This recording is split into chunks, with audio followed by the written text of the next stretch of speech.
So good morning children. Let's continue with chapter 4, looking at animals. Now in the previous part of the chapter, we have read about flower visitors. We have read about the animals which are visiting, which are coming and eating the pieces which are thrown out of the house, or we have observed the ants, how they are coming and taking the food. So now in the rest of the part, we'll learn about the birds. Which are the most common birds that you see around your house? At what times of the day do you hear the sounds of the birds? Listen to the sounds of different birds. Learn to make sounds like these birds. Make a collection of bird feathers. Guess which bird they belong to. Now, in this part of the chapter, children, you will learn more about the birds. You will learn different types of the birds and you will be able to identify different birds.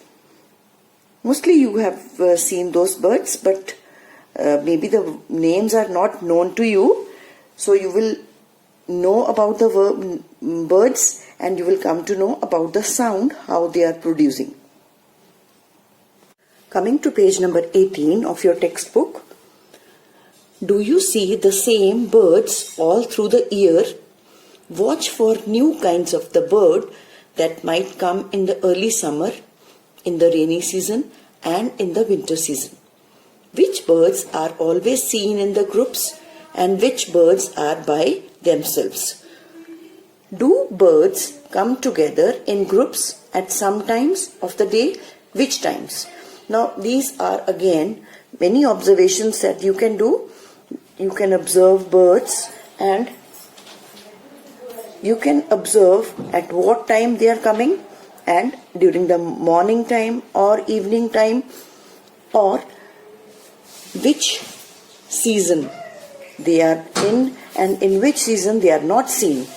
So that also you can observe, because sometimes you will find the birds which are moving to the other places in the winter season because they can't tolerate the season which is very severe in winter. So they shift to the other places. So those type of birds are called migratory birds. So this you can observe. Next is think. Do birds like to go to some trees more than to others? Why do you think that is so? Now sometimes we find the birds like to sit more on some trees. Why? Maybe those trees are having fruits. Maybe those trees are having more flowers. Okay, the reason can be many. Now remember this. Many animals live in and near our homes.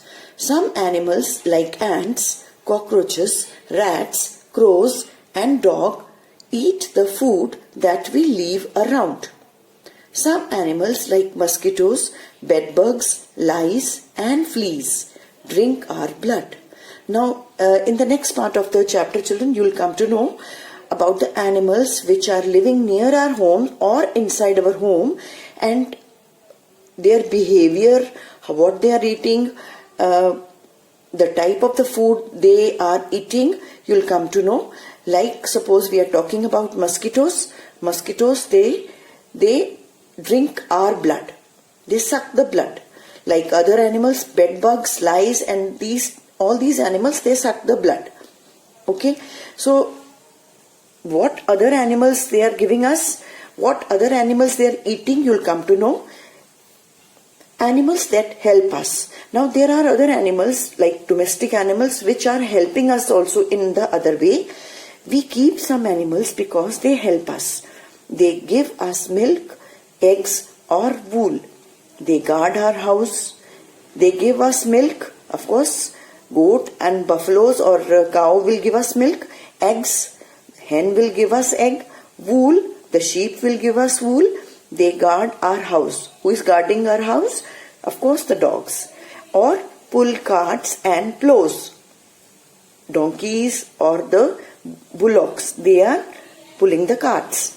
They are called domestic animals. Now the animals which are helping us in some or the other way, they are called domestic animals. Like all animals, domestic animals need food, water, shelter and exercise to stay healthy.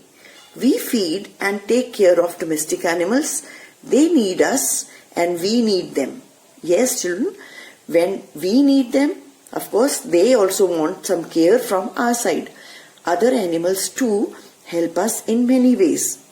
Frogs and birds eat mosquitoes and other insects.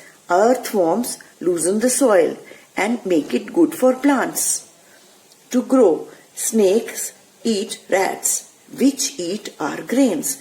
Now, there are other animals which we are talking about right now. They help us in many other ways.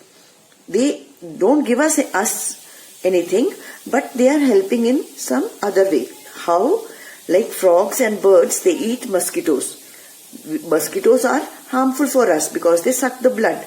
So now frogs and birds, they eat the mosquito. In a way, they are helping us. And other insects. And earthworm, as you know, they are found in the soil. They eat the soil and they make the soil good for plants. Now snakes eat rats which eat our grains. Now indirectly the rats eat our grains and the snake eats rats. So this way they are helping us. So I hope children this chapter is clear to you. Now we'll do the exercises part of the workbook. So till then, thank you.